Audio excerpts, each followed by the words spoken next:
Thanks for joining us. I'm Tamika Alexander. We begin tonight with a closer look at the story surrounding a Florida man who was swallowed up by a sinkhole while he was resting in his home. Demolition is now complete at the Florida home where the large sinkhole opened up underneath the man's bedroom. Workers tried to salvage his belongings for his family. Jeff Bush was buried in the debris and is believed to be dead. Florida officials are also monitoring another sinkhole 3 miles from the last one. The earth opened up between two homes in Hillsborough County earlier today. There is no reported damage to the homes, but a fence dividing the properties is broken. One resident living nearby says inspectors have told her family that their home sits over multiple sinkholes, and that raises the question, what about your home? Today, WVUA's Molly Mitchell spoke to an expert on the subject to learn how sinkholes affect us here in central Alabama. In 2003, O'Charlie's in Tuscaloosa was relocated due to a sinkhole. In 2006, Hargrove Road in Tuscaloosa was shut down due to a sinkhole. And in 2010, a 16-mile stretch of Interstate 65 was closed by a sinkhole opening up near Hartselle. The pile of rock that you see behind me is limestone. It's limestone that geologist Mark Tanner tells me puts West Alabama at such a high risk for sinkholes. We've got a map here that kind of shows the distribution of carbonate rocks in Alabama. I think roughly 25–30% of Alabama is underlain by some form of carbonate rock. Carbonate rock, better known as limestone, crumbles when it is not supported properly underground. So is it necessary you prepare your home for a possible sinkhole? For the most part, it's difficult to tell where they'll form. But if you're in an area such as North Alabama where there's almost all of North Alabama, extreme North Alabama is underlain by carbonate rocks, then that would definitely be a consideration. Homeowners interested in protecting their homes, coverage is readily available. Most insurance companies, at least what State Farm does, and most of the other companies offer sinkhole coverage. It's an endorsement that you can purchase to add to your policy, which provide coverage for certain situations for sinkholes. The cost of the coverage is not that much, and again, it would be good to sit down with your agent, discuss what is covered and how the coverage should work and what the price would be. Reporting in Tuscaloosa, Molly Mitchell, WVUA News. If you would like to learn more about the area you live in, you can visit the Geological Survey of Alabama located in Tuscaloosa for an in-depth look at the sinkhole risk in your area. And to protect your home, speak to your insurance agent about sinkhole insurance. Some state lawmakers are attempting to crack down on payday and title loan businesses across Alabama. And some business owners say these proposals would put them out of business. WVUA's Travis Leader joins us now. And Travis, I understand this would be quite a drastic change for those stores who charge interest on those loans. Absolutely, Tamika. In fact, if one proposal comes law, these lenders could charge have to charge up to 10 times less interest than they do now. Now, legislators say their bills would limit interest rates to 36%. But right now, these loans can have annualized rates of up to 456% on payday loans and 300% on title loans. For example, if I were to pull out a $100 payday loan at 36% APR financing, I would only have to pay $3 back on the loan per month. But if the rate was at 456%, I would have to pay back $38 on the loan every month. According to local cash advance store owner Max Wood, that type of change would make it hard for his stores to even make enough money to pay rent on the buildings, much less pay for workers' salaries. But another source of the revenue for these stores is the finance charge, which goes up to $17.50 per $100, which is not applied to interest rates. Wood says customers know what they are being charged, and they don't mind the rates where they are. The people walking into our stores understand the cost. They're quite transparent, very easy to understand what they're getting and what their payback is. And so we think that the 36% would take all of those choices away from the consumer.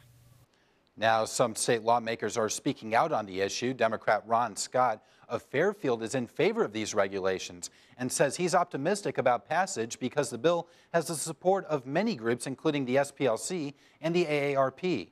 Republican Bull Poole says it's important to make sure loan agencies are not using predatory business practices, but he understands the need for credit to be out there for all Alabamians, just at a responsible rate. Now, Max Wood admitted there may be some payday loan companies that are operating without the consumer's best interests. But he says because of existing regulations, if any businesses are acting unlawfully, they should be caught. We'll keep you updated if any of these proposals become law. Tamika? Thanks, Travis. Northport City Council members are close to making a decision on its new police chief. After last week's interviews with candidates inside the police department, councilmen are going to talk about the candidates at 5:30 Thursday evening at Northport City Hall. The work session is open to the public. Northport Mayor Bobby Herndon tells WVUA he is optimistic the council will decide on one of the 4 candidates rather than conducting a regional search. Councilmember Steve Ackers says the city needs to go over more details before they make a final decision. We really haven't had time as a council to get together at all and discuss the candidates' interviews, and I think that's a wise idea. See if we can get a consensus. Acker says it's possible for city leaders to make a decision as early as Thursday, but council members will have to wait at least until the next city council meeting to formally hire a new police chief. Also in Northport tonight, city leaders now have a fund lined up in case of emergencies or natural disasters. The city council approved a line of credit for up to $10 million strictly for emergency-related spending. The money will stay at the bank, so the city will not be paying interest unless the fund is tapped into. According to Northport Mayor Bobby Herndon, the city was not financially prepared to finance disasters and recent disasters like the April 27th tornado outbreak, or reasons why this rainy day fund should be available. FEMA would have came in, and there's like an 80-20 split in money. We would be responsible for so much, but then, you know, government money is going to take so long to get here.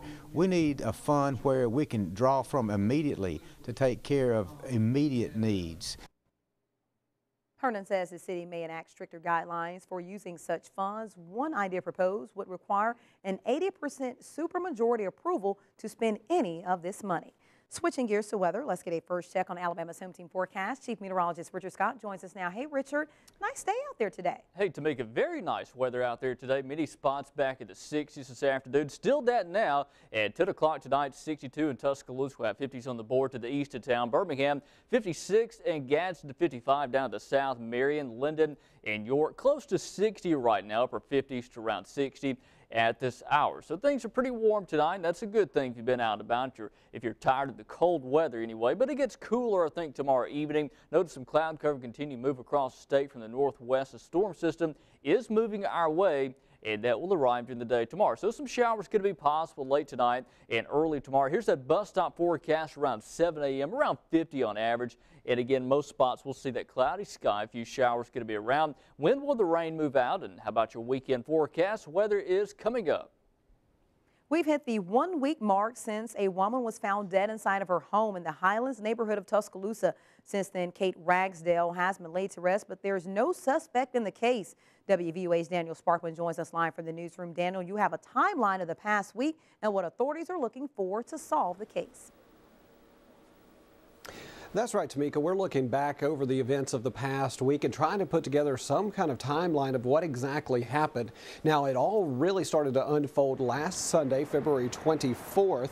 That is when investigators say a neighbor found 73-year-old Kate Ragsdale dead inside of her home, but investigators believe she had been there for at least a couple of days. By Monday, investigators were ready with results from an autopsy. They say Ragsdale died from sharp force trauma. Through the investigation, neighbors have remained mostly quiet as investigators continue to look for clues. The murder of Kate Ragsdale continues to be a high priority for this unit.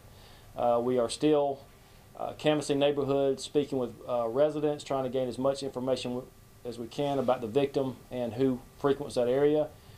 We've done a considerable amount of work on the crime scene and crime scene processing, and we're also obtaining and viewing hours of video footage from the surrounding area. Now, beyond the discovery of Ragsdale's body and the release of those autopsy results, another big step in the case was the release of a criminal profile on a possible suspect. That came on Friday. Here's a closer look at that profile created by a former FBI profiler. He believes that the suspect is likely young, lives near the crime scene, was able to walk to and from the scene, and is familiar with the area. The profile also says that the suspect showed an extreme lack of criminal sophistication and would likely be showing extreme behavioral changes following the crime, but investigators stress that no one should be excluded as a suspect just because of what that profile says. Now, Miss Ragsdale was laid to rest on Saturday in Tuscaloosa, but investigators continue to look for clues, and they say if you know anything or think you know anything about the crime, they would like for you to call Crime Stoppers. That number is 205-752-STOP. In the newsroom, Daniel Sparkman, WVUA News. Tamika. Thanks, Daniel. Today, a Tuscaloosa man charged with 25 counts of sexual abuse of a minor had his first day in court. In January 2012, Steve William Carr was arrested and charged with 25 counts of sexual abuse involving at least 11 boys over a 30-year period. In February 2012, he pleaded not guilty to those charges. Today, Carr was scheduled to appear in court for the first day of his trial. Tuscaloosa County District Attorney Tommy Smith told WVUA that the trial has now been postponed to a later date. WVUA will continue to follow this story and bring you updates. 4 teenagers have been charged in Detroit with carjacking an 88-year-old World War II veteran who's a member of the famed Tuskegee Airmen. The Wayne County Prosecutor's Office says the 13 to 16-year-olds approached Jesse Rutledge outside of his barbershop as he was heading home Saturday. Reporters Henry Winchester spoke with the airman and has his story you'll see only on WVUA. Long time coming. 89-year-old Jesse Rutledge is an American hero. He proudly served our country as a Tuskegee Airman. He's a dedicated Detroiter and has owned a business in the city most of his life. And yesterday, for the first time in his life, he became a crime victim. They put it out and put the gun right up to my face, right up there. So I just did what he said. He wasn't alone. Instead, a group of guys who'd been hiding in a nearby abandoned building made their move as Mr. Rutledge left his barbershop near Van Dyke and Harper. Give me your keys, give me your keys. The thugs took off in Mr. Rutledge's ride. The man who'd fought in wars, who thought he'd seen it all in the city of Detroit, was now left speechless. The punk who held him up, just a kid, barely tall enough to see over the wheel. I couldn't imagine somebody do that small. Now, for the first time in his life, Mr. Rutledge is scared to return to his business. I don't know whether I want to go back there or not. I don't know. Because I know if I go back there, I'll think about the situation I was in. The teenage suspects appeared at the Juvenile Detention Center this afternoon. The pretrial date for all 4 is March 20th. The number of licensed hunters taking to the field in Alabama has increased during the past 5 years, reflecting national growth in the sport. The U.S. Fish and Wildlife Service has completed a national study on the outdoors and outdoor activities, and it shows a 9% growth nationwide in hunting license sales from 2007 to 2011. That reverses a 25-year slide. In Alabama, the number of licensed hunters has also seen an increase, up from about 391,000 in 2006 to 535,000 in 2011.